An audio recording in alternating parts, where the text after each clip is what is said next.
नमस्कार, आप देख रहे हैं युग करवट न्यूज और आपके साथ मैं हूं शोभा भारती। पेश है आज का हमारा न्यूज बुलेटिन। आइए नजर डालते हैं आज के हेडलाइंस पर। राज्यपाल सतपाल मलिक के बयान ने कर दिया भाजपा को असहज। एसआईटी ने केंद्रीय मंत्री के बेटे को बताया मुख्य साजिशकर्ता।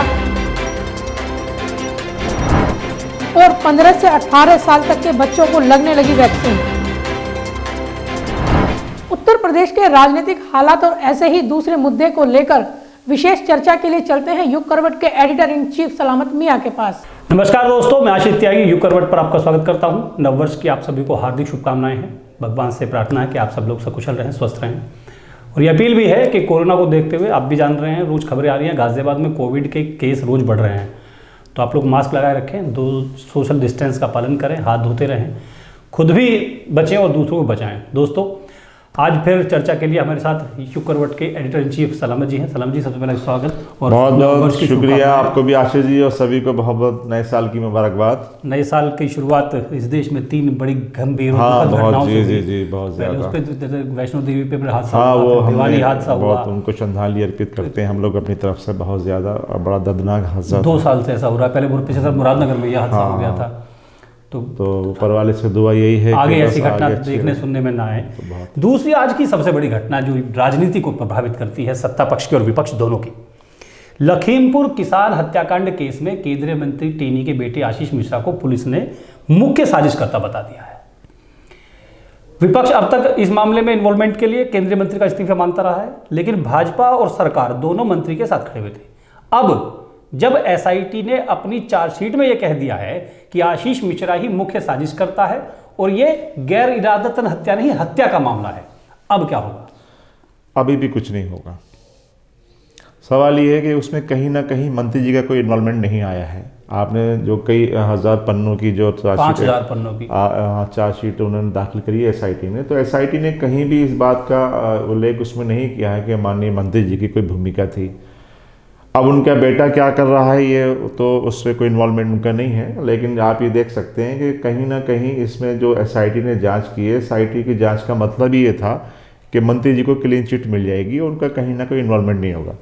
अगर आप गौर करेंगे तो कुछ लखीमपुर कांड से पहले माननीय मंत्री जी का एक वीडियो वायरल हुआ था, जिन्होंने कई बात यही कही थी कि मैं देख लूँगा और ये सब कर लूँगा, तो उससे कहीं ना कहीं कोई उल्लेख नहीं है और ना ही एसआईटी ने उसको उसमें जोड़ के देखा है।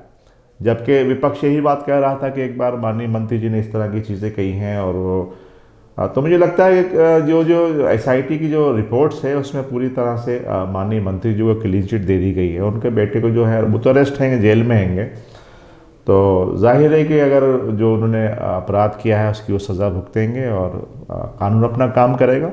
लेकिन मुझे आशीष जी नहीं लगता कि माननीय मंत्री जी का शायद इस्तीफा होगा ना, मांगा नहीं जाएगा। जाहिर है कि देखिए इस समय बहुत बात यह है कि उत्तर प्रदेश में चुनाव है, इसी साल चुनाव है, कुछ महीने बाद चुनाव है, और ब्राह्मण समाज जैसे बताते हैं कि बहुत नाराज़ चल रहा है। और आपने भी देखा होगा अभी जेपी नड्डा साहब की मीटिंग हुई है, उसमें तमाम ब्राह्मण लोगों को बुलाया गया और शुक्ला जी को जो है वो उसका अध्यक्ष बनाया गया, कमेटी बनाई गई है बाकायदा ब्राह्मणों के लिए। जबकि उत्तर प्रदेश में कई 10 मंत्री जो हैं, मंत्री भी हैं, ब्राह्मण समाज के विधायक भी हैं, उसके बावजूद भी कहीं ना कहीं जो कमेटी बनाने की ज़रूरत पड़ी है। तो मुझे लगता है कि भारतीय जनता पार्टी को लगता है कि शायद ब्राह्मण समाज जो है हमसे नाराज़ है, तो हो सकता है कि टेनी जी को इसका लाभ मिल जाए। अच्छा, टेनी जी की एक और घटना थी, इसमें उन्होंने मीडिया कर्मियों से बदतमीजी की थी। हाँ, देखिए आज जन विश्वास यात्रा में उनके कई कार्यक्रम थे। इसके अलावा बच्चों का वैक्सीनेशन जो पूरे देश में शुरू हुआ है उस पर भी उनके कार्यक्रम थे, लेकिन वो किसी कार्यक्रम में नहीं पहुंचे। क्या वजह मानी जा सकती है? देखिए, अक्सर हो क्या रहा है कि वो ये अंदर से ही जानते हैं, ये बात उनके अंदर से पता है कि कहाँ पे हकीकत क्या है ये, और गुस्सा जो उनका बाहर निकला था उसी हकीकत का कहीं ना कहीं आसपास था। तो इससे पहले भी एक कार्यक्रम हुआ था जहाँ पे वो नहीं गए, वो अपने गृह मंत्रालय का कार्यक्रम था उनका। तो मुझे लगता हो सकता है वो समझ रहे होंगे शायद आज भी चार्जशीट दाखिल हुई है, एसआईटी ने आज ही दाखिल की है, आज ही उनका कार्यक्रम है, तो मीडिया जो है वो इसी पे बात करेगा। तो स्वाभाविक है वो शायद मीडिया के सवालों का जवाब देना नहीं चाहते, इसलिए अपने आप को उन्होंने दूर कर लिया। अच्छा सलाम जी, एक हमारे देश के इस समय राज्यपाल हैं, बड़ी चर्चाओं में रहते हैं और उनकी खासियत ये है कि वो सरकार के खिलाफ ही बोलते हैं। बात कर रहा हूँ सतपाल मलिक जी की। उन्होंने उनका एक और वीडियो आज जारी हुआ है, वायरल हुआ है, सोशल मीडिया बहुत तेज़ चल रहा है, बहुत लोग उसको फैला रहे हैं, ट्विटर पे चल रहा है, जिसमें वो कह रहे हैं कि किसानों की मौत के मुद्दे पर मैंने प्रधानमंत्री से बात की तो प्रधानमंत्री बड़े घमंड में थे। तो गवर्नर कह रहा है प्रधानमंत्री घमंड में थे, अब इसके क्या मायने निकाले जाएंगे? हाँ देखिए, सवाल ये, सतपाल मलिक साहब जो हैं पश्चिम से आते हैं, पश्चिमी उत्तर प्रदेश से आते हैं, बड़े बेबाक हैं और वो छात्र राजनीति से बड़े बेबाक रहे हैं, लेकिन आज संवैधानिक पद पर रहेंगे। और मुझे लगता है कि शायद एक राज्यपाल को इस तरह की बयानबाजी नहीं करना चाहिए, लेकिन कहीं ना कहीं बयानबाजी के पीछे भी कुछ सियासत होगी, इसमें कोई दो राय नहीं। वो सियासी आदमी हैं, सियासी लीडर हैं, और किसान आंदोलन को लेकर जिस तरह से उन्होंने अपने बयान दिए थे उसकी रणनीति भी कहीं ना कहीं पहले लिखी जा चुकी थी। इसमें ऐसा नहीं है कि राज्यपाल बयान दे दें और फिर माननीय प्रधानमंत्री खामोश रहें। तो हो सकता है कि कहीं ना कहीं इस तरह की चीज़ें उनको लग रही हों राज्यपाल जी को, सतपाल मलिक साहब को, कि शायद उनकी कुर्सी जो है ख़तरे में है। और देखिए, उनको कई बार अलग अलग, पहले जम्मू कश्मीर का राज्यपाल बनाया था, फिर वहाँ का भेज दिया। तो इस तरह की चीज़ें हैं कि वो अंदर खाने कुछ हो सकता है कि पार्टी से जितनी उम्मीद थी, क्योंकि बड़े नेता हैं, बड़ी उम्मीद के साथ वो गए थे। वो राज्यपाल बड़ा पद है, इसमें कोई राय नहीं है, लेकिन कोई वो इतना पॉलिटिकल पद नहीं है, संवैधानिक पद है।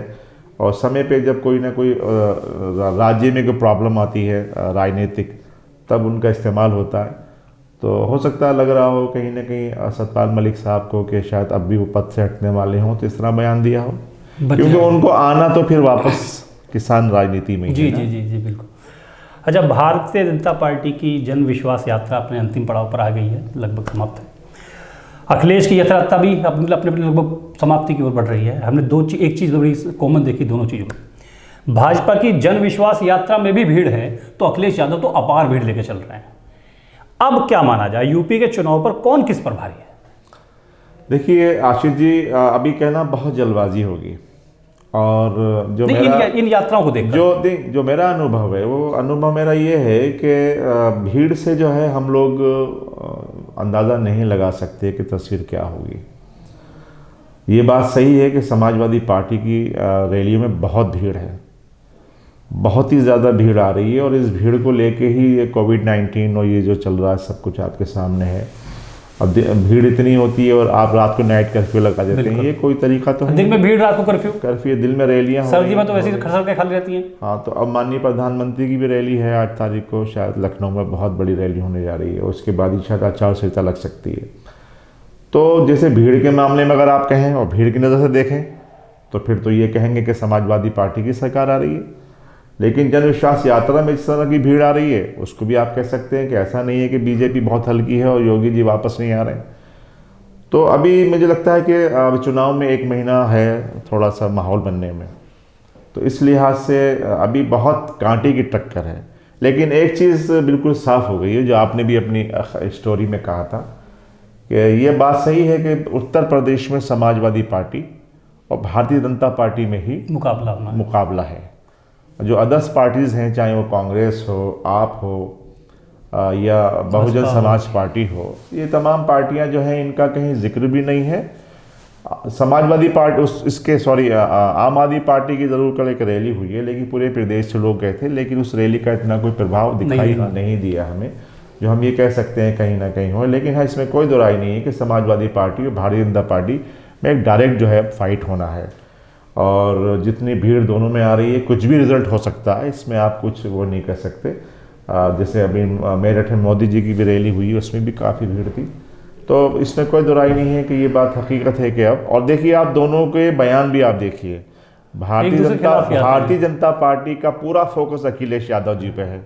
अखिलेश यादव जी के अलावा कोई बात नहीं हो रही है। जाहिर है कि उन्होंने भी मान लिया है कि हमारा मुकाबला अखिलेश जी से हैगा।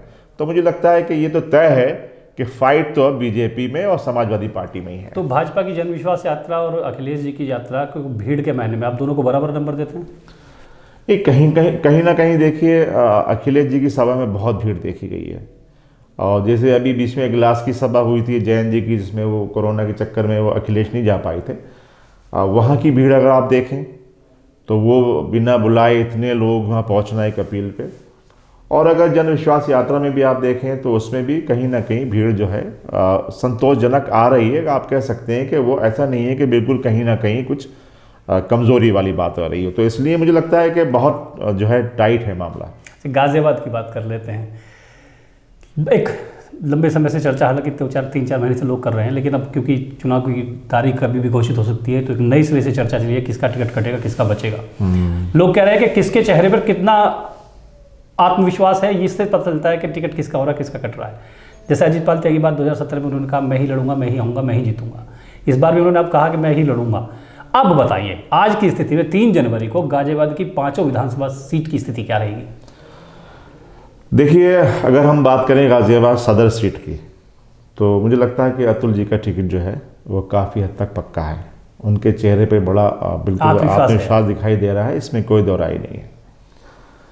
साहिबाबाद में भी स्थिति थोड़ी ठीक है, इसमें भी कोई दो राय नहीं है। अब बाकी जो रहा अजीत पाल त्यागी जी का, तो अजीत पाल त्यागी जी ने 2017 में मेरे ही ऑफिस में युग करवट ने बैठे कहा था कि टिकट मैं ही लेके आऊँगा।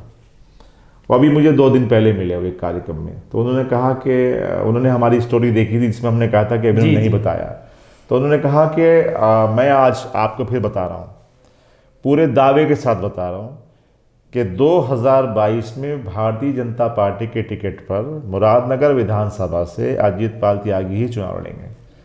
उन्होंने पूरे कॉन्फिडेंस के साथ ये बात कही है। मैंने कहा हमें तो चर्चा लग रही है कहीं ना कहीं आपका टिकट कट रहा है, तो उन्होंने कहा नहीं, जो लोग चर्चाएं कर रहे हैं या जो लोग लगे थे उनको 20 दिन बाद को जवाब मिल जाएगा। तो उनके अंदर भी आत्मविश्वास है। अब बात रही अगर आपकी करते हैं आप लोनी की, तो लोनी में मुझे लगता है कि नंदकिशोर गुर्जर ही प्रत्याशी होंगे। वहाँ भी बदलाव, क्योंकि देखिए बदलाव इसलिए नहीं कि नंदकिशोर गुर्जर की जिस तरह से छवि बन गई है और जिस तरह से उन्होंने अपने क्षेत्र में लोगों को से काम किया है, मिल रहे हैं, या उनकी छवि है वो एक बड़ी मजबूत छवि बना ली है उन्होंने। तो जाहिर है कि मुझे लगता है कि इस समय भारतीय जनता पार्टी जो है वहाँ के जो समीकरण बन रहे हैं उसमें समीकरण में नंदकिशोर गुर्जर ही फिट बैठते हैं। मोदी नगर की हम बात करें, मोदी नगर में थोड़ा टिकट फंसा हुआ है अभी, हाँ वो वहाँ को टिकट जो है शायद अभी फंसा हुआ है मुझे, और बाकी तो ये बदलाव की संभावना है, तो संभावना है मोदी नगर में मुझे लगता है कहीं ना कहीं। लेकिन ये तो देखिए पार्टी का निर्णय, हम आप तो चर्चा ही कर सकते हैं, संभावना में बात कर रहे हैं, इसमें कोई दो राय नहीं है। सलाम जी, बहुत बहुत धन्यवाद। प्रदेश से, देश से लेकर और गाजियाबाद तक के तमाम मुद्दों पर आपने अपनी बेबाक राय दी है, और जाहिर तौर पर हमें पूरी उम्मीद है कि दर्शकों की अपेक्षा पर हम पूरी तरह खरा उतरेंगे। दर्शकों से मेरी अपील है, कृपया युग करवट देखते रहें, सब्सक्राइब करें, लाइक करें और कमेंट के जरिए हमें बताएं कि आपको ये कार्यक्रम कैसा लग रहा है, आप इस बुलेटिन में और क्या अच्छी चीज़ चाहते हैं, क्या बदलाव चाहते हैं। आपकी हर बात हमारे सर माथे पर रहेगी, उसके पूरा अमल करने का प्रयास करेंगे। फिर से वही अपील, कोविड चल रहा है, गाजियाबाद में केस लगातार बढ़ रहे हैं, कृपया अपना ख्याल रखें। नमस्कार। थैंक यू, बहुत बहुत शुक्रिया आशीष जी, थैंक यू। मेघालय के राज्यपाल सतपाल मलिक ने प्रधानमंत्री मोदी को लेकर विवादित बयान दिया है। सोशल मीडिया पर इस वीडियो को लेकर लोग अलग अलग तरह की चर्चा कर रहे हैं। इस वीडियो में मलिक प्रधानमंत्री को घमंडी तक कह रहे हैं। मेघालय के गवर्नर सतपाल मलिक समय समय पर अपने बयानों से केंद्र सरकार से वैचारिक मतभेद उजागर करके भाजपा को असहज करते रहते हैं। ज्यादातर मामलों पर उनकी राय पार्टी की लाइन से जुदा रहती है। इस बार भी ऐसा ही हुआ है। उनकी एक वीडियो इंटरनेट पर वायरल की जा रही है जिसमें वो प्रधानमंत्री पर उंगली उठा रहे हैं। इस वीडियो में वो प्रधानमंत्री को घमंडी तक कह रहे हैं। मैं जब किसानों के मामले में प्रधानमंत्री से मिलने गया तो मेरी 5 मिनट में लड़ाई हो गई उनसे, क्योंकि वो बहुत घमंड में थे। जब मैंने उन्हें कहा हमारे 500 लोग मर गए, तुम तो कुतिया मरती है तो चिट्ठी भेजते हो, तो उसने कहा मेरे लिए मरे। मैं कहा भाई आपके लिए तो मरे थे, जो आप राजा बने हुए उनकी वजह से खैर झगड़ा हो गया मेरा। उन्होंने कहा तुम अमित शाह से मिलो। मैं अमित शाह से मिला, उसने कहा सत्तार इसकी अकल मार रखी है लोगों ने, तुम बेफिक्र रहो, मिलते रहो, ये किसी न किसी। इससे पहले भी कई बार सतपाल मलिक अपनी ही सरकार को कटघरे में खड़ा करते रहे हैं। किसान आंदोलन के समय भी वो अपने बयानों से किसान संगठनों को ही सर्वोपरि रखते थे। ब्यूरो रिपोर्ट, युग करवट न्यूज। एसआईटी ने लखीमपुर खीरी केस में चार्जशीट पेश कर दी है। चार्जशीट में केंद्रीय गृह राज्य मंत्री अजय मिश्रा के बेटे आशीष मिश्रा को मुख्य साजिशकर्ता बताया गया है। अब अजय मिश्रा से त्यागपत्र लेने की मांग जोर पकड़ने लगी है। क्या अब केंद्रीय मंत्री अजय मिश्रा टेनी मंत्रिमंडल से इस्तीफा दे देंगे? क्या प्रधानमंत्री नरेंद्र मोदी उन्हें मंत्रिमंडल से बर्खास्त कर देंगे या भाजपा अभी भी अपने मंत्री का बचाव ही करेगी? ये सवाल इसलिए उठाए जा रहे हैं क्योंकि एसआईटी ने कोर्ट में पेश अपनी चार्जशीट में मंत्री के बेटे आशीष मिश्रा को मुख्य साजिशकर्ता बताया है। लखीमपुर खीरी हिंसा केस में उत्तर प्रदेश एसआईटी ने चार्जशीट दाखिल कर दी है। बताया जा रहा है कि करीब 5000 पन्नों की चार्जशीट में एसआईटी ने केंद्रीय गृह मंत्री अजय मिश्रा के बेटे आशीष मिश्रा को मुख्य आरोपी बताया है। इतना ही नहीं, एसआईटी के मुताबिक आशीष घटनास्थल पर ही मौजूद था। एसआईटी लोहे के बक्से में 5000 पन्ने की चार्जशीट लेकर लखनऊ पहुंची। चार्जशीट में पुलिस ने आशीष मिश्रा के एक अन्य रिश्तेदार को भी आरोपी बताया है। पुलिस के अनुसार वीरेंद्र शुक्ला पर सबूत छिपाने के आरोप हैं। आशीष मिश्रा की थार जीप के पीछे चल रही 2 गाड़ियों में से एक वीरेंद्र की स्कॉर्पियो थी। पहले शुक्ला ने स्कॉर्पियो को छुपाकर दूसरी गाड़ी को बताया था। इस मामले में मुख्य आरोपी आशीष मिश्रा सहित 13 आरोपी जेल में बंद हैं। पुलिस ने चार्जशीट में एक नया नाम वीरेंद्र शुक्ला का बताया है। वीरेंद्र पर धारा 201 के तहत सबूत मिटाने का आरोप है। 3 अक्टूबर को लखीमपुर के तिकुनिया में हिंसा में 8 लोगों की मौत हो गई थी। आरोप है कि केंद्रीय मंत्री अजय मिश्रा के बेटे आशीष मिश्रा ने अपनी जीप से कई किसानों को कुचल दिया था। इसके बाद गुस्साई भीड़ ने आशीष के ड्राइवर समेत 4 लोगों की हत्या कर दी थी। हाल ही में इस मामले में एसआईटी की रिपोर्ट सामने आई थी, जिसमें जांच अधिकारी ने कहा था कि लखीमपुर के तिकुनिया में हुई हिंसा हादसा या गैर इरादतन की गई हत्या नहीं, बल्कि हथियारों से लैस होकर एक राय होकर गंभीर साजिश के साथ घटना की गई है। कोर्ट ने जांच अधिकारी की मांग पर आशीष मिश्रा के खिलाफ कड़ी धाराएं लगाई हैं। इसके बाद विपक्ष ने सड़क से लेकर संसद तक हंगामा किया और अजय मिश्रा के इस्तीफे की मांग की। तब पूरी भाजपा और केंद्र सरकार अजय मिश्रा के बचाव में आ गई थी। सवाल यही है कि क्या भाजपा और प्रधानमंत्री अजय मिश्रा के खिलाफ कोई कदम उठाएंगे? आशित त्यागी, युग करवट। देश में बच्चों को कोविड की वैक्सीन लगनी शुरू हो गई है। गाजियाबाद में भी टीकाकरण अभियान शुरू हो चुका है। स्वास्थ्य विभाग ने इसके लिए पहले से ही तैयारी कर ली थी। बच्चों ने टीका लगाने में बहुत उत्साह दिखाया। देश में कोरोना संक्रमण की तीसरी लहर और ओमिक्रॉन संक्रमण के खतरे के बीच 15 से 18 आयु वर्ग के किशोरों को वैक्सीन की डोज लगनी शुरू हो गई है। जिले में आज 200 केंद्रों पर बच्चों को वैक्सीन लगनी शुरू हुई। वैक्सीन लगवाने के लिए बच्चों से लेकर उनके अभिभावकों में खासा उत्साह देखा गया। अभिभावक अपने बच्चों को वैक्सीन लगवाने के लिए केंद्रों पर पहुंचे। अब बड़ों को आपके यहाँ सबके लग गई है? जी हाँ, बड़ों को। तो अब बच्चों को लगवाने तो किसी तरह का कोई भय या ऐसा कुछ? नहीं, कोई बात नहीं। काफ़ी एक्साइटमेंट था इनको तो। जी, हम तो सुबह आके चले गए थे, फिर दोबारा आए हैं अभी अच्छा। सुबह एकदम। तो इनके अलावा घर में और भी है इस एज में भी जिनको वैक्सीन लगनी है? नहीं, अभी इनसे छोटी मेरी डॉटर है, जी। नेक्स्ट राउंड में आएगा उनका। दिख रहा है हमारे में काफ़ी तादाद में बच्चे भी आए हैं, पेरेंट्स भी आए हैं। पेरेंट्स को हमने साथ बुलाया था। जहाँ तक हमारे बच्चों का नंबर का सवाल है, about 90% of them have said yes to the vaccination and they have all been given slots. सबको स्लॉट दिया गया है। आज हम 10th एंड 12th ग्रेड के बच्चों का करा रहे हैं, कल हम 9th एंड 11th के बच्चों का कराएंगे। जिले में वैक्सीन लगवाने के लिए 81 स्कूलों, राजकीय अस्पतालों व अन्य केंद्रों को चिन्हित किया गया था। जिला प्रतिरक्षण अधिकारी डॉक्टर नीरज अग्रवाल ने बताया कि जिले में पहले दिन बच्चों को वैक्सीन लगाने के लिए 50,000 डोज की पहली खेप मिली है। हर सेंटर पर 400 बच्चों के टीकाकरण का लक्ष्य भी रखा गया है। शनिवार तक ही 60% स्लॉट की बुकिंग हो चुकी थी। 10 दिन में जिले में 2,34,488 बच्चों को वैक्सीन लगाए जाने का लक्ष्य रखा गया है। हालांकि कई सेंटर पर आज पहले दिन वैक्सीन नहीं लग सकी। वहां 2 से 3 दिन में कोवैक्सीन उपलब्ध कराकर वैक्सीनेशन शुरू करा दिया जाएगा। अधिकतर केंद्रों पर वैक्सीनेशन को लेकर स्कूल के शिक्षकों व अभिभावकों के साथ ही बच्चों में भी उत्साह देखा गया। आज अपने वैक्सीन लगवाइए, कैसा लग रहा है? अच्छा लग रहा है। कहीं कोई डर नहीं, कुछ नहीं पहले से? नहीं, पहले से होती कि वैक्सीन लगवानी है, फर्स्ट से ही लगवानी। फर्स्ट से क्लास में पढ़ती हूँ। मेरा नाम सिया गोयल है। जी, कैसा लग रहा है आज वैक्सीन लगवाने आए हो? कोई डर या कुछ? भी नहीं है। बढ़िया एकदम। कहीं कोई दिक्कत अभी तो नहीं हुई अभी तक को? कि ज़्यादा पेन तो इतना पता नहीं लग रहा जी, तो साइड इफेक्ट्स हो सकता है बाद में हो। जी। और पेरेंट्स भी आपके साथ आए हैं इसमें? हाँ, पाकर आया। जी। अच्छा, पहले से ही प्रिपेयर थे कि आपको वैक्सीन लगवानी है पहले उसमें ही कुछ उसमें? मेरठ रोड स्थित डीपीएसजी मेरठ की प्रिंसिपल संगीता मुखर्जी ने बताया कि वैक्सीनेशन के लिए स्कूल में पूरी तैयारी की गई है। सुबह से ही बच्चों को वैक्सीन लगवाने के लिए उनके अभिभावक भी लाइन में लगे हुए हैं। बच्चों ने कहा कि वैक्सीन को लेकर किसी प्रकार का कोई भय नहीं है, बल्कि उन्होंने पहले ही दिन वैक्सीन लगवाने के लिए ऑनलाइन बुकिंग की थी। ब्यूरो रिपोर्ट, युग करवट न्यूज। दिल्ली के मुख्यमंत्री अरविंद केजरीवाल की आबकारी नीति का भाजपा ने विरोध किया है। भाजपा ने आज दिल्ली में चक्का जाम किया। इससे दिल्ली समेत गाजियाबाद और नोएडा में भी भारी जाम लगा रहा।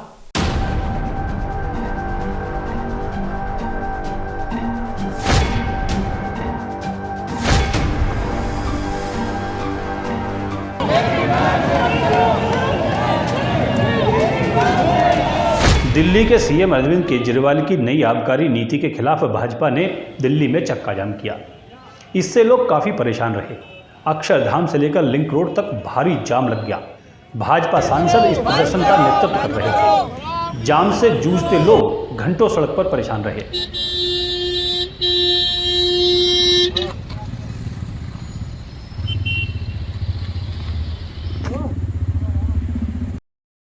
भाजपा के प्रदर्शन पर उप मुख्यमंत्री मनीष सिसोदिया बोले कि दिल्ली में बीजेपी वाले नई आबकारी नीति से बौखलाए गए हैं, क्योंकि सीएम अरविंद केजरीवाल ने दिल्ली में 3500 करोड़ रुपए की चोरी रोक दी है।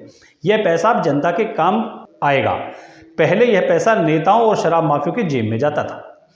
दिल्ली भाजपा अध्यक्ष आदेश गुप्ता को प्रदर्शन के दौरान पुलिस ने हिरासत में ले लिया। इसके बाद भी भाजपाइयों का प्रदर्शन नहीं रुका था। भाजपा के प्रदर्शन के चलते सप्ताह के पहले दिन ही दिल्ली के लोग परेशान रहे। दरअसल दिल्ली इन दिनों ग्रेप लेवल 1 के गाइडलाइन पर चल रही है, जिसके तहत मेट्रो बस 50% सीट क्षमता के साथ चल रहे हैं।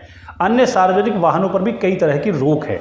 इसके चलते दिल्ली एनसीआर में बड़ी आबादी अपने निजी वाहन से काम पर जा रही है। उसके बाद इस चक्का जाम ने लोगों को परेशान कर रखा है। सुबह से ही लोग कई घंटों तक जाम में फंसे रहे। इसका असर गाजियाबाद और नोएडा पर भी रहा।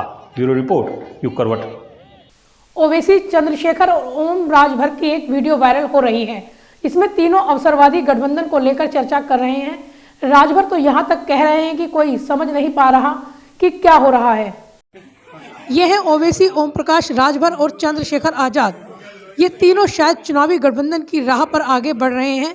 महत्वपूर्ण ये नहीं है कि तीनों एक साथ हैं, महत्वपूर्ण ये है जो वे कह रहे हैं। पहले चंद्रशेखर राजनीतिक कटाक्ष करते हैं और फिर राजभर कहते सुनाई दे रहे हैं कि समझ ही नहीं आ रहा कि क्या करें।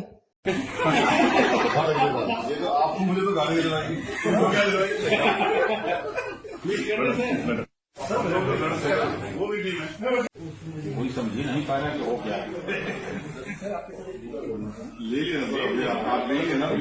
ओम प्रकाश राजभर पहले ओवैसी से गठबंधन कर रहे थे, फिर उन्होंने अखिलेश यादव से मेल मिलाप शुरू कर दिया। अब फाइनली वो किसके साथ है यह नहीं कहा जा सकता। कुछ दिन पहले तक ओवैसी को लेकर लैला मजनू के किस्से भी आम हो रहे थे। आशित त्यागी, युग करवट। मुरादनगर के काइट कॉलेज में आज परीक्षा थी। परीक्षा देने आए छात्र छात्राओं ने अपने वाहन पार्किंग पैलेस में खड़े किए। उन्होंने पार्किंग शुल्क भी दिया। उसके बावजूद वाहनों से फोन और दूसरा सामान चोरी हो गया। हम काइट के कॉलेज में पेपर देने आए थे, वहाँ स्कूटी खड़ी थी और इसमें हमने चार्जेस भी पे करे थे स्कूटी की पार्किंग के, और पार्किंग में खड़े होने के बावजूद भी चार्जेस देने के बाद भी हमारे फोन चोरी हो गए हैं। मैं काइट कॉलेज के पास में एग्जाम देने आया था। यहाँ पे काइट कॉलेज के बगल में हम लोग स्कूटी खड़ी करते हैं और यहाँ पे एक पीजी के मकान मालिक है, वो हमसे 20-20 रुपए स्कूटी के पैसे किराया लेते हैं। हम लोगों ने अपनी स्कूटी के डिक्की में फ़ोन रखे थे। लगभग मेरी स्कूटी के डिक्की में 4 फ़ोन थे, जिसमें से 3 चोरी हो गए हैं। और यहाँ पे केवल मेरा ही फ़ोन नहीं, मतलब यहाँ पे जितनी स्कूटी खड़ी थी सबके लॉक टूटे हुए हैं। हर किसी डिक्की से फ़ोन या फिर कुछ ना कुछ चोरी हुआ है। महिला सम्मान को लेकर मुख्यमंत्री पर दिखावा करने का आरोप है। लखनऊ में आंदोलनकारी महिला अभ्यर्थियों को पुलिस द्वारा घसीटा गया। इससे कई महिलाओं के कपड़े फटने तक के आरोप लगाए गए हैं। मुख्यमंत्री के कन्या पूजन पर सवाल उठाए जा रहे हैं। मुख्यमंत्री योगी आदित्यनाथ की सरकार पर महिलाओं का अपमान करने के आरोप लग रहे हैं। लोग मुख्यमंत्री योगी आदित्यनाथ को जमकर ट्रोल कर रहे हैं। इस तस्वीर को गौर से देखिए। तस्वीर के पहले हिस्से में मुख्यमंत्री योगी आदित्यनाथ लड़की के चरण धो रहे हैं, तो इसी तस्वीर के दूसरे हिस्से में योगी की पुलिस एक लड़की को घसीटते हुए ले जा रही है। लोग ट्विटर पर इस तस्वीर को पोस्ट करके तरह तरह की बातें लिख रहे हैं। लोग इसे योगी सरकार का दिखावा बता रहे हैं। लोग लिख रहे हैं कि इस दिखावे का क्या फ़ायदा, एक तरफ चरण धो रहे हो, दूसरी तरफ इस तरह घसीट कर ले जा रहे हो कि लड़की के कपड़े ही अस्त व्यस्त हो गए। दरअसल लखनऊ में शिक्षक अभ्यर्थी नौकरी के लिए आवेदन कर रहे हैं। योगी की पुलिस पर आंदोलनकारियों पर लाठीचार्ज करने और महिला अभ्यर्थियों से दुर्व्यवहार करने के आरोप हैं। अब इसमें स्वर्ण फैक्टर भी जुड़ गया है। सवर्णों को नौकरी न देने के मामले को लेकर 6 जनवरी को महाप्रदर्शन का आह्वान किया गया है। लड़ाई लड़ने आए हूँ, जिन अपने बेरोजगार भाइयों की लड़ाई लड़ने आए हूँ, जो आज 6 महीने से यहाँ पे इस कड़ाटी हुई ठंड में आज यहाँ पे समझ लीजिए एक तरह से अपने प्राणों की आहुति दे रहे हैं इस ठंड में, और मैं उनकी लड़ाई लड़ने आया हूँ। मैं चाहता ये हूँ कि आप लोग 6 तारीख को अपनी पूरी पावर, पूरी शक्ति के साथ, पूरी ताकत के साथ लखनऊ पहुँचिए, ताकि ज़्यादा से ज़्यादा हम लोग स्ट्रेंथ में होकर के अपनी पूरी ताकत को हम दिखा सकें, हमारे बेरोजगार भाइयों में कितनी ताकत है। हम अपनी लड़ाई, हम अपने भाइयों की लड़ाई समझ लीजिए कि रोड से लेकर के संसद तक लड़ेंगे, और जब तक मैं अपने भाइयों को न्याय नहीं दिलाऊंगा तब तक घर नहीं जाऊंगा। और मान के चलिए कि जो होगा वो 6 तारीख की डेट आप लोग को इतिहास में वो याद रखी जाएगी। ऐसे कई वीडियो सामने आ चुकी हैं जिनमें यूपी पुलिस महिला अभ्यर्थियों को सड़क पर घसीट कर ले जा रही है। विपक्षी दल इस बात को मुद्दा बना रहे हैं। ये महिला अभ्यर्थी लड़की हूं, लड़ सकती हूं का नारा बुलंद करने लगी हैं। ब्यूरो रिपोर्ट, युग करवट। तो फिलहाल आज के लिए इतना ही। गाजियाबाद और आसपास की खबरों के लिए देखते रहिए युग करवट, और विस्तार से खबरों को जानने के लिए पढ़िए युग करवट न्यूज़पेपर। सब्सक्राइब कीजिए युग करवट। नमस्कार।